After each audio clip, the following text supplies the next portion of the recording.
자, 일단 미국 CPI 지표 예상은 했었으나 그래도 혹시나 했는데 역시나였어요. 사실 오늘 처음 이 자리에 왔는데 상당히 힘든 지표를 가지고 왔습니다. 드디어 이제 앞자리를 9자를 보고 말았죠. 사실은 제 이제 모습을 보시면 아시겠지만 거의 잠을 못 자고 미국 시장을 쳐다보느라고. 네. 근데 이제 CPI 이제 화면에 제가 지금 띄워놨는데 소비자 물가 지수가 이제 예상치 말씀하셨던 것처럼 8.8%였는데 실제가 이제 9.1%가 나왔고, 그 다음에 이제 근원 소비자 물가 지수가라고 해서 지금 예상치가 5.7이었는데 실제가 이제 5.9%가 나왔다고 좀 말씀을 드릴 수 있을 것 같아요. 이제 근원 소비자 물가 지수 같은 경우 우리가 말하는 에너지 같은 걸 다 뺀 어떤 소비자라 볼 수 있을 것 같은데, 지금 이제 다음 페이지를 넘겨보면 지금 계속해서 물가가 오르고 있죠. 물가가 거의 안 잡힌다고 보시면 됩니다. 그리고 이 부분을 좀 상세적으로 뜯어보게 되면 지금 이렇게 아이템들이 쭉 있는데, 일단은 유가, 지금 노란색으로 박스 친 게 휘발유 쪽, 그 다음에 유틸리티로서 이제 천연가스, 그 다음에 여기 또 이제 눈에 띄는 게 뭐냐면 이제 트랜스포테이션 서비스라고 그래갖고 이 운송료 보험 수리비 이런 것도 좀 크게 올랐어요. 그러니까 우리가 생각했을 때는 이제 에너지 쪽이라든지 이 천연가스 쪽이 분명히 지금 이제 이 CPI를 오르는데 한몫을 했을 것이라고 생각을 했었는데 의외의 변수가 있었다. 이 차량 쪽에 관련돼서도 올랐다. 근데 좀 이렇게 자세히 좀 살펴보면 다른 항목들도 다 조금씩 다 올랐다 라고 보시면 돼요. 그래서 이걸 좀 종합해 보게 된다고 하면 물가 자체가 그냥 전반적으로 다 오르고 있구나라고 좀 해석을 하시면 되지 않을까 생각을 하고 있습니다. 특히 이제 차량도 보게 되면 중고차 가격과 새차 가격도 같이 오르고 있다라는 점, 그다음 집값도 그렇고, 다만 여기서 항공 쪽이라든지 호텔 쪽은 조금씩은 잡히고 있다 정도만 좀 생각을 하시면 될 것 같아요. 그래서 이 발표가 난 이후에 선물 지수가 상당히 많이 내려갔고요. 그 다음에 2년물, 10년물 금리, 그 다음 달러 지수가 좀 상승하는 좀 모습을 보여줬는데, 이 발표 이후에 이제 또 우리가 주목해 봐야 될 것이 이제 FOMC, 7월 FOMC 관련돼서 금리를 얼마나 인상할 것이냐라는 좀 얘기가 있었는데,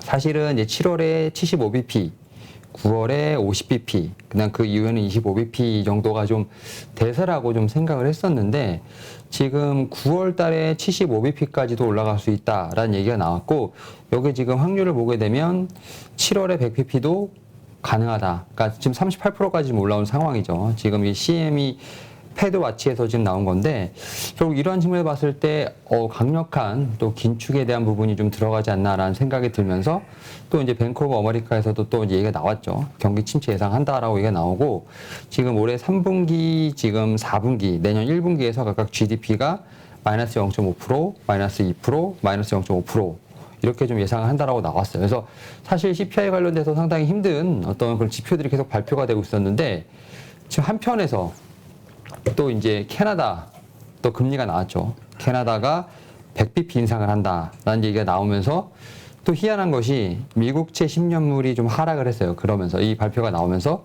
달러 지수 역시 좀 하락을 하는 모습들. 그래서 약간 앞서 이제 말씀하셨던 것처럼 이제 나스닥 같은 경우는 잠시 상승 전환에다 좀 약보합을 했고, 성장주이 좀 약간 반등세가 났는데, 이제 CPI 관련돼서 시장이 막 겁을 먹다가 이제 캐나다가 이제 금리를 한 1% 올린다고 하니까 이제는 인플레이션 정점이 왔다라고 생각을 하는 것인지, 아니면 기축이 좀 정점이 왔다 생각하는 것인지, 좀 시장의 반응이 좀 상당히 예측하기 힘들다라고 좀 생각이 들고, 오늘 이제 오면서 다시 한번 좀 체크를 해봤는데, 이 지금 7월 FOMC 관련돼서 지금 노무라에서는 100bp 인상 얘기를 하고 있고, 패드 수합에서는 75%, 그 다음에 지금 CME 지금 이제 패드와치 같은 경우 69%로 다 어쨌든 7월에 100bp 인상을 좀 얘기를 하고 있는 상황이네요. 그래서 강력한 미국의 긴축이 좀 일어나지 않나라는 좀 생각을 하고 있습니다. 네, 이제 발표는 됐어요. 일단 한 단계 넘어갔고, 우리 금통위에서도 지금 사상 처음이라고 그러죠. 3회 연속 금리 인상. 네네. 그 다음에 또 50bp 빅스텝. 네. 그래서 이제 그 국내 그 부채가 있는 어떤 주체들의 이자 부담이 확 늘어날 거 아니냐. 네네. 이런 걱정이 일어나고 있는데, 미국도 마찬가지겠죠. 이번에 금리 인상에 대한 진짜 75bp냐 아니면 1%, 100bp 할 거냐, 뭐 별 얘기가 다 나오고 있던데요. 그러니까 이제 확실히 인플레이션 관련돼서 이제 어떻게 보면 바이든이 이제 이 관련돼서 약간 좀 수치를 약간 부정한 듯한 인터뷰를 하긴 했습니다만 제가 개인적으로 느끼는 거는 올해 좀 인플레이션을 잡기는 쉽지 않다라는 게 저희 개인적인 의견이고요. 다만 지금 6월에 지금 CPI가 좀 나왔는데 7월에 대한 CPI에 관련돼서는 좀 피크아웃 관련된 기대감이 조금은 좀 가져볼 수 있지 않을까라는 좀 생각을 하고 있습니다. 지금 뭐 6월 이후부터도 여러 가지 데이터들이 좀 이제 떨어지는 모습이 나왔지 않습니까? 유가부터 시작을 해서 뭐 곡물값도 그렇고 이런 부분이 있기 때문에 일단은 지금 7월 CPI 관련돼서 또 피크아웃 관련된 얘기가 분명히 나오지 않을까라는 생각은 하고 있다라고 말씀드릴 수 있을 것 같고 사실 이제 어제 미국장도 보면은 상당히 좀 출렁임이 있었습니다만 지금 나스닥 같은 경우는 그래도 좀 이제 끝에서 좀 이제 꼬리를 잡고 올리는 모습이 나왔는데 분명히 우리나라 시장에서도 한 번쯤 그런 충격은 있지 않을까라는 좀 생각은 하고 있습니다만 지금 뭐 지수 단위라든지 종목 단위 지금 너무나 많은 조정을 좀 선조정을 받았기 때문에 그리고 일단은 나스닥 같은 경우도 뭐 이제 여기서 좀 달았지만 뭐 우리가 흔히 생각하는 좀 찌라시로 인해서 9%대에 대한 부분을 먼저 좀 충격을 받았죠. 뭐 그런 측면에서 봤을 때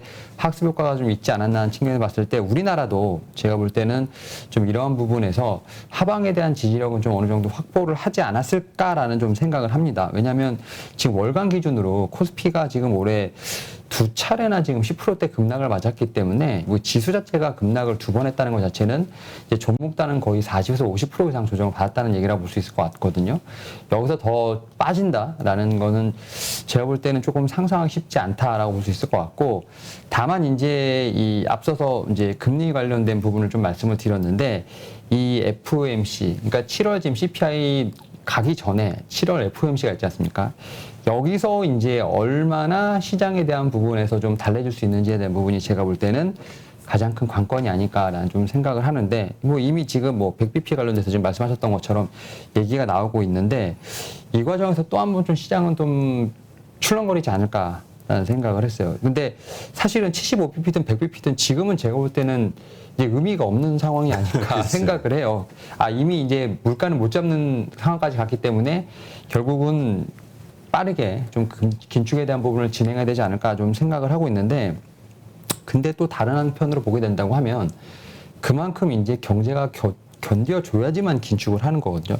무작정 긴축을 하면 우리가 흔히 말하는 이제 스태그플레이션에 들어가는 부분이 있는데 사실 우리나라도 지금 금리 인상을 하면서 간담회 때 지금 이제 하는 얘기했던 것 중에 하나가 뭐냐면 우리도 스태그플레이션 가능성은 높지 않다고 지금 얘기가 나오고 있는 상황입니다. 물론 이제 한미 금리 기준금리 역전 수치에 좀 주목할 것이 아니라 다른 나라 영향을 좀 비교하라 이렇게 좀 대응하는 이런 식으로 좀 코멘트가 좀 나왔기 때문에 우리나라 같은 경우는 지금 25bp 점진적 인상에 대한 부분들 뭐 연말금리 3%에 전망을 하는데 미국도 사실은 지금 너무 물가가 많이 올랐기 때문에 이렇게 강력한 좀 금리 정책을 펼 것으로 보이고 있습니다만 아마 스태그플레이션에 대한 어떤 그런 가능성은 크게 보고 있지는 않는 것 같아요. 그래서 뭐 지금 7월까지는 계속해서 변동성에 대한 부분은 분명히 좀 봐야 될 것으로 보이고 있지만 일단 우리나라도 그렇고 미국도 그렇고 많이 지금 맞았다라는 측면에서 봤을 때 지금 나스닥 기준으로 지금 이제 어제 보니까 좀 많이 말아 올리긴 했습니다만 지금 한 11,000대 근데 뭐 차트를 보시는 분들 같은 경우 뭐 9,500까지도 보신다고는 하는데 사실 뭐 차트 보시는 분들은 이제 어쨌든 그런 이론인 거고 저희 같은 이제 좀 펀드멘탈을 보는 이제 그런 사람들 같은 경우는 그래도 이 정도면 좀 하방에 대한 경직성을 좀 확보하지 않았나라는 생각은 하고 있습니다. 네. 자, 그러니까 지금 뭐 역대 최고 미국에서도 이제 9.1%가 나왔으나 이제 사실 우리가 다 기대했던 게 이게 피크아웃 아니겠냐 네네. 그거잖아요. 네. 왜냐하면 6월 달에 뭐 여러 가지 원유라든가 원자재 가격들이 급락을 했기 때문에 이것이 반영되는 7월 달에는 당연히 그러니까 7월 CPI 지수는 네. 당연히 떨어지지 않겠어? 네. 6월이 정점이겠지라고 네. 생각을 했기 때문에 이제 이 증시의 반응이 그럼에도 불구하고 역대 최고라는 거에 악재로 인한 어떤 주가 급락이 있을 것이냐 네.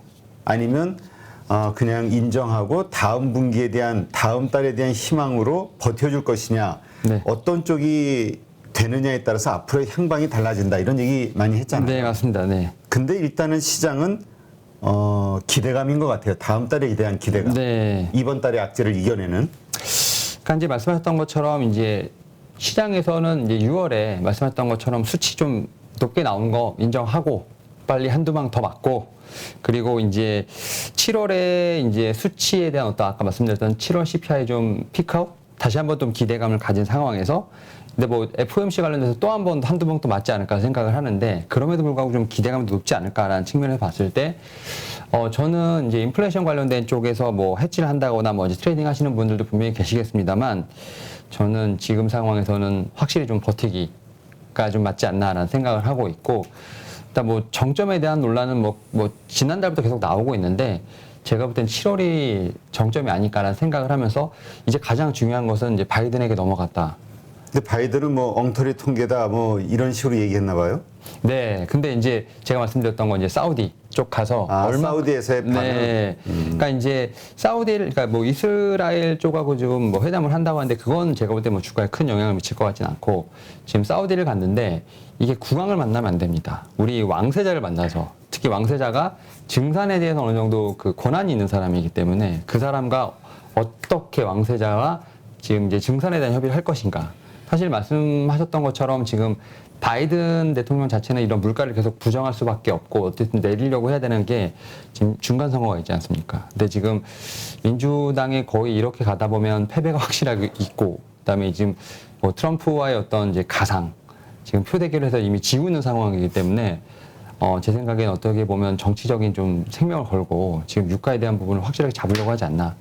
측면에서 봤을 때 지금 이제 이런 수치들은 어제 오늘 좀 발표가 났고 이제 이런 좀 정책적인 부분에서 좀 승부를 걸어야 되는 시점이 아닌가 생각은 하고 있습니다. 네. 근데 이제 그 바이든이 네, 이제 그런 얘기하는 것 자체가 그러니까 지금 현실 감각이 없는 거 아니냐. 혹은 이제 자기 인정을 안 하려는 정치적인 이유도 있겠으나 네. 지금 문제는 지표상으로 그다음에 지금 뭐 증시가 반응을 하고 있는 거니까. 네네. 네. 거기에 대한 근본적인 대책 과연 이걸 위급하게 생각하고 있을까? 뭐 이런 거에 대한 의심이 시장에서는 드는 것 같아요. 그러니까 확실히 연준이 작년에 좀 그 정책에 대해서 실패를 인정하지 않다가 이제 올해 들어서야 물가를 좀 빠르게 잡지 못했다라는 얘기가 나온 것처럼 약간 바이든 대통령도 사실은 약간의 좀 정책적으로 좀 늦은 대응은 좀 분명히 있지 않나라는 생각을 하고 있는데 이게 확실히 이제 정치적인 스탠스인 건지 진짜 이제 인식을 그렇게 하는 건지에 대해서는 지금 이렇게 물가가 올라간 상황에서 좀 그렇다면 좀 큰일이 아닐까 생각을 하는데 저는 일단 스탠스를 봤을 때는 분명히 안에서 내부적으로는 좀 뭔가 총동원하는 어떤 그런 수단을 좀 보이고 있지 않나 생각을 합니다. 일단은 사우디아라비아부터 시작해서 지금 뭐 이란까지도 좀 만나려고 하고 외교적인 노력을 한다는 것 자체는 사실은 좀 만나기 싫어했고 좀 정치적인 적이라고 좀 생각했던 국가들까지도 지금 끌어안으려고 하는 상황이다 보니까 제가 볼 때 바이든 대통령은 외교적으로는 좀 하려고 하는 부분 그 다음에 최근에 좀 뉴스가 나왔던 것이 이제 알래스카 관련돼서도 좀 유가를 좀 해야 된다라는 얘기가 나오고 있는데 사실 환경단체에서 알래스카는 좀 건드리면 안 된다라는 얘기를 하고 있는 상황인데 그만큼 좀 이제 국내에서도 국내에서도 그러니까 미국 국내에서도 좀 발등에 불 떨어진 것이 아닌가라는 생각을 봤을 때 미국 국민들 같은 경우 워낙 이제 땅이 크다 보니까 앞서서 말씀드렸던 것처럼 이 차량과 관련돼서는 비용이 상당히 많이 들거든요. 근데 이제 유가가 이렇게 오르다 보면 뭐 한 1달러 이렇게 줄여다 갑자기 3달러, 4달러 되면 갑자기 소비가 확 올라가는 거지 않습니까? 그런 측면에서 봤을 때 바이든 대통령이 참 여러모로 좀 힘든 시간을 견디고 있고 그런 상황에서 빠르게 좀 이런 부분을 좀 타개해야 되는 어떤 그러한 좀 숙제를 안고 있지 않나라는 생각은 하고 있습니다. 네. 자, 일단 그러나 어쨌든 며칠 더 지켜봐야 되는 게 네. 미국 시장의 해석은 꼭 하루 이틀 늦게 나오니까 그렇죠. 예, 발표 이후 그다음에 이제 연준 의장이 그 스탠스가 지금 아까 우리 얘기했듯이 100bp 나올 것이냐, 75bp로 끝낼 것이냐, 네. 이거에 따라 또 충격이 달라질 수 있고, 하여튼 아직은 남아 있는 변동성은 지금 이제 금리 인상이 언제 발표되죠? 미국의 금리 인상이? 미국의 금리 인상이 지금 7월 말에 지금 FOMC에 지금 하면서 나올 것 같은데, 그러니까 말씀하셨던 것처럼 이게 미국 같은 경우도 하루 약간 달라요, 해석이. 그러니까 그날 발표가 나왔을 때 이 정도면 괜찮나? 했다가 다음날 지표가 잘 나오면 또 뭔가를 하지 않을까? 이런 식으로 해서 이렇게 하루 이틀간에 좀 어떻게 보면 해석들이 달라지는 상황이죠. 그러니까 사실 시장에 좋을 때는 나쁜 지표가 나와도 FOMC가 뭐 해주겠지, 가자 이거고, 나쁠 때는 뭐 지표가 나빠도 더 안 좋을 것 같다, 이런 식으로 약간 해석의 차이가 좀 달라지는 부분이 있기 때문에 말씀하셨던 것처럼 이번 주에 좀 상황을 봐야 된다. 그리고 뭐 우리나라도 그렇지만 우리나라는 오늘이고 이제 미국 같은 경우는 내일이 또 이제 옵션 만기일이다 보니까 이런 측면에서 변동성에 대한 부분은 충분히 더 있을 수 있다라는 생각을 좀 하면서 저는 이번 주는 뭐 미국장도 좀 상당히 유의 있게 봐야 되지 않을까 생각하고 있습니다. 하여튼 변동성이 예상이 되는데 위쪽이냐 아래쪽이냐 양쪽이 다 열려있기 때문에 좀 경계심을 가져야 된다, 이런 시장의 이야기들이 좀 많이 있죠. 어제 이런 상황에서 우리 금통위에서도 한국은행에서도 이제 사상 최초로 또 50bp 인상을 했단 말이죠. 이것이 이제 금리 역전, 미국과의 금리 역전에 대한 걱정은 일단 덜어냈는데 외국인들이 어떻게 반응할 것이냐, 환율은 어떻게 움직일 것이냐, 이게 또 남은 숙제죠. 그러니까 어제 이제 이 발표를 하고 나서 사실은 이제 장 초반부터 좀 기관들의 수급이 상당히 좀 세게 들어오는 모습을 좀 보여줬고, 외국인 같은 경우는 이제 발표한 이후에 조금씩 이제 특히 코스피 같은 경우는 한때 제가 볼 때는 이제 좀 매수세가 좀 들어오는 모습이 좀 있었습니다만, 장 막판에 지금 이제 매도를 하는 어떤 그러한 좀 모습이 좀 보였었는데, 뭐 코스닥은 조금 들어온 부분이 있었습니다만, 기관 같은 경우는 이제 어떻게 좀 반응을 했냐면 좀 시장에 대한 하방 좀 지지력을 좀 어느 정도 맞춰주는 모습이 보였고, 특히 이제 어쨌든 75bp든 100bp든 분명히 이제 미국에서는 자이언트 스텝을 한다고 했을 때, 우리나라 입장에서 봤을 땐 금리를 조금은 줄이려고 하는 어떤 스탠스를 보인다는 것 자체가 제가 볼 때는 좀 점수를 좀 높게 받지 않았나라는 생각을 합니다. 다만 이제 외국에서 지금 특히 외국인 같은 경우가 좀 어떻게 보면은 코스피에서 좀 확대폭을, 매도폭을 늘렸다는 것 자체는 사실 좀 신경이 많이 쓰인다라고 볼 수 있을 것 같고, 환율 같은 경우는 이제 말씀하셨던 것처럼 어제는 그래도 1,300원을 분명히 넘긴 했습니다만 그래도 1,306원에서 좀 제가 알기로 좀 마감을 한 걸로 알고 있는데, 이 환율이 어떻게 올라갈지는 좀 봐야 되지 않을까 생각해요. 특히 이제 이 환율 같은 경우는 뭐 우리나라의 어떤 잘못보다는 달러 인덱스를 좀 구성하고 한 57% 구성하고 있는 게 이제 유로인데, 지금 유로가 계속 떨어지고 있지 않습니까? 그래서 그런 측면에서 봤을 때 우리나라의 어떤 지금 환율 정책보다는 확실히 유럽에서 좀 난리가 나지 않았나 좀 생각을 하고 있고, 이런 측면이 어떻게 보면 이제 신흥국들에게 좀 문제가 있다고 생각이 드는데, 어제 이제 좀 제가 좀 뉴스에서 확인했던 것처럼 대만이 좀 올랐거든요. 근데 이제 대만을 보게 된다고 하면 정부가 개입을 하면서 이제 어떻게 보면 통화안정기금, 우리도 지금 얘기가 좀 나오고 있는데 대만은 그냥 확실히 좀 참전을 하는 모습을 좀 보여줬어요. 그래서 뭐 TSMC부터 시작해서 좀 큰 종목들이 움직였던 부분들, 대만 가권 지수 같은 경우는 어제 좀 2% 이상대 상승이 나오면서 이제는 우리나라도 좀 이러한 부분에서 좀 압박이 들어오지 않을까. 이제 금리 인상에 대한 부분은 이미 좀 지나갔으니까 확실히 이제 대만처럼 이제 우리나라도 좀 지수에 대해서 어느 정도 좀 이제 좀 개입하는 어떤 그러한 좀 국면이 들어오지 않을까라는 좀 생각도 좀 하고 있습니다. 네.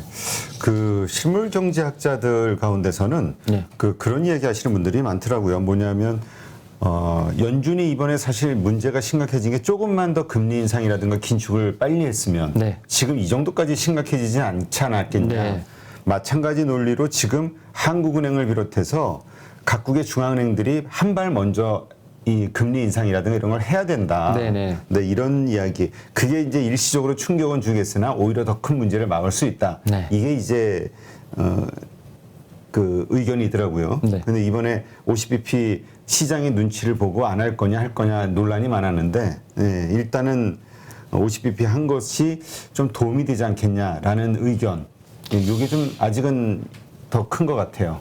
그러니까 우리나라도 보게 되면 일단 성장보다도 일단 물가를 좀 빨리 잡아야 된다라는 측면이 좀 더 강했던 것으로 보이고 있고, 사실 우리나라 같은 경우는 미국보다 선제적으로 좀 금리를 좀 작년부터 올리기 시작했지 않습니까? 그런 상황에서 사실은 빅스텝에 대한 부분들은 예상은 하고 있었습니다만 지금 만장일치로 나왔다는 점에서 봤을 때, 그리고 사실 50bp가 우리나라의 역사상 1999년 이후에 처음이었다는 점, 그리고 뭐 계속 분기별로 계속 올리고 있지 않습니까? 이런 측면에서 봤을 때 우리나라는 그래도 선제적으로 좀 대응을 하고 있지 않나 좀 생각을 하고 있고, 또 이제 말씀하셨던 것처럼 이제 물가에 좀 상당히 집중을 해서 통화 정책을 운영할 것이다라는 좀 얘기가 나오고 있는 상황입니다. 뭐 이제 그 집권, 특히 윤석열 대통령 그 당선 집권에는 상당히 성장에 대한 부분을 많이 강조했습니다만 요즘은 오히려 이제 성장보다는 좀 물가에 좀 집중을 하면서 좀 경기보다 물가에 좀 집중하는 그런 측면에서 봤을 때 지금 이제 우리나라 한국은행 같은 경우는 그래도 좀 빠르게 좀 조치를 하고 있지 않나라는 좀 생각이 들고 그런 부분에서 어제 좀 시장은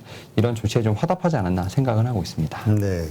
자, 현대차를 화두를 좀 뽑아 오셨는데 어제 자동차들의 흐름이 좋았어요. 일단은 현대차가 어제가 사실은 어제 모든 종목들이 그렇게 나쁘진 않았는데 현대차가 확실히 좀 자동차 섹터가 좀 아웃퍼폼하는 좀 모습을 보였었는데 일단 실적에 대한 기대감은 분명히 있죠. 특히 이제 2분기 어닝 시즌이다 보니까 삼성전자가 지금 발표를 했고 LG전자가 발표했고 현대차나 기아가 좀 대기하고 있는 상황이죠. 근데 여러 가지 좀 이슈들이 있었는데 이제 특히 가장 큰 이제 우리의 주목을 끌었던 것이 뭐냐면 바로 이제 노사분규 관련된 부분들. 근데 노사분규가 어느 정도 지금 마무리가 됐죠. 4년 연속으로 분규 없이 지나간다는 점. 그 다음에 우리나라에 지금 전기차 전용 공장을 짓겠다는 어떤 뉴스가 나오면서 사실은 현대차 뭐 최근에 좀 경기 침체 관련된 부분뿐만 아니라 여러 가지 좀 이슈가 있었지만 그래도 어제 좀 현대차 같은 경우는 뭐 18만 원 제가 라운드 피겨라고 생각을 하는데 그 부분을 좀 돌파를 하면서 그래도 좀 안착하는 모습이 좀 보였다 말씀드릴 수 있을 것 같고 최근에 뭐 리포트가 보게 되면 뭐 당연히 이제 실적에 대한 부분들 뭐 얘기가 좀 많이 나오고 있습니다만 지금 보게 된다고 하면 지금 생산 차질했던 신차 효과가 지금 이제 하반기부터 좀 본격적으로 나오지 않을까라는 얘기를 하고 있어요. 특히 이제 하반기에 특히 EV 관련된 좀 라인들이 되게 나오지 않을까 좀 얘기하고 있는데 지금 이번 주인가요? 지금 이제 부산에서 아마 그 모터쇼 아마 하지 않을까 생각을 하는데 거기에서 이제 뭐 아이오닉 그다음에 EV6 관련돼서 그 후 모델까지도 볼 수 있는 기회가 있다라고 생각이 들거든요. 그래서 전기차 관련돼서는 지금 뭐 G90부터 시작해서 쭉쭉쭉 나온다는 생각이 들고 아직까지는 지금 뭐 재고 관련된 이제 종목들에 대한 좀 부정적인 시각도 분명히 있다라고 생각이 드는데 확실히 지금 이 자동차 같은 경우는 어떻게 보면 공급자 우에 좀 시장이 아직은 형성되다 보니까 하반기에 그래도 좀 볼 수 있는 섹터가 좀 자동차 섹터가 아닐까 생각을 하고 있고 그 안에서 뭐 현대차는 뭐 탑픽으로 계속 거론이 된다라고 좀 말씀을 드릴 수 있을 것 같습니다. 네, 알겠습니다. 오늘 성일 하이텍에 대한 이게 지금 기대감을 좀 시장에서 받는 것 같아요. 이게 이제 폐배터리 관련된 이제 어떻게 보면 비상장 회사가 이제 상장을 한다라고 좀 얘기가 나오고 있는 상황이죠. 근데 이제 이 성일하이텍 같은 경우는 이제 뭐 보시면 알겠지만 우리나라에서 지금 이제 어떻게 보면 폐배터리 관련돼서 여러 가지 지금 이제 사이클을 다 지금 수행할 수 있는 그러니까 전 섹터를 다 그러니까 할 수 있는 어떤 그런 라인업을 갖추고 있다라고 생각이 들고 있고 이게 전기차 시장이 커지면 당연히 2차 전지가 지금 커지고 있는 상황이지 않습니까? 근데 2차 전지가 커지는 상황에서 2차 전지가 한 3년에서 4년 정도만 되면 이제 폐배터리로 나오는 상황인데 그게 아마 가장 많이 나오는 게 아마 내년이 되지 않을까 생각이 들어요. 그래서 지금 기업들이 미리미리 준비를 하고 있다라고 생각이 들고 있고 그 가운데서 지금 대장주로 꼽히는 지금 성일하이텍이 지금 상장을 준비하고 있다는 측면에서 봤을 때 뭐 뉴스 보니까 지금 이제 청약 관련돼서 뭐 이제 기관 관련돼서 먼저 했죠. 근데 좀 상당히 좋다라고 좀 나오고 있고 특히 이제 성일하이텍 관련돼서 지금 이제 폐배터리 관련된 종목들이 최근에 좀 움직임이 있었는데 지금 이 폐배터리 관련돼서는 아직까지 좀 테마성으로 움직이는 종목들이 많습니다만 투자를 하고 이제는 좀 기업들이 들어가는 상황이기 때문에 지금 자동차 섹터, 2차 전지, 그다음에 2차 전지 관련돼서 폐배터리 관련된 쪽도 좀 같이 이렇게 연관돼서 이렇게 좀 섹터로 보시는 것도 하나의 제가 볼 때는 투자 아이디어가 아닐까 생각하고 있습니다. 네. 결국 이 중소기업들보다는 대기업들 그리고 특히 그 지금 배터리 혹은 자동차 회사들의 그 뭐라 그럴까요? 그 이쪽 분야 진출 이거는 당연한 거고 그렇게 됐을 때 중소업체들의 그 미래 성장력이 얼마나 될 것이냐 이런 의문을 갖는 분들도 있던데요. 사실은 이제 말씀하셨던 것처럼 이제 소부장 어떻게 보면 이제 작은 업체들이 대기업들의 이런 좀 어떻게 보면 독식에서 얼만큼 살아남을 수 있을까라는 그렇죠. 좀 측면이 있지 않을까 생각을 하는데 그거는 좀 정책과도 한번 연관을 좀 지어봐야 되지 않을까 좀 생각을 하고 있는데 지금 이제 우리나라 지금 이제 윤석열 대통령이 최근에 좀 많은 좀 정책에 대한 얘기를 했습니다만 지금은 물론 좀 약간 얘기가 언론에 나오지 않고 있습니다만 특히 소부장 관련돼서 상당히 강한 드라이브를 걸고 있다라고 생각이 들고 있고 특히 이제 반도체라든지 2차 전지 같은 이런 하이테크 관련된 쪽은 지금 뭐 예산부터 시작해서 R&D를 많이 지원하지 않을까라는 생각을 하고 있습니다. 측면에서 봤을 때 그리고 또 이제 대기업이 좀 갖추지 못했던 강소업체들에 관해서도 저는 충분히 주목을 해봐야 되지 않을까 생각을 하고 있고 특히 이제 반도체 관련된 쪽에서 보게 된다면 지금 우리가 지금 2019년부터 시작된 지금 어떻게 보면 일본의 수출 관련된 부분으로 해서 우리가 지금 반도체 소재 국산을 하고 있지 않습니까? 그런 측면에서 봤을 때도 좀 중소기업들에 대한 어떤 관심은 좀 꾸준히 필요하지 않을까 생각은 하고 있습니다. 네, 알겠습니다. 요 성일 하이텍과 관련해서는 네, 조금 더 계속 기회가 되는 대로 좀 자세하게 다루도록 네. 하겠습니다. 네, 오늘 오전 방송에는 처음 나와주셨는데요.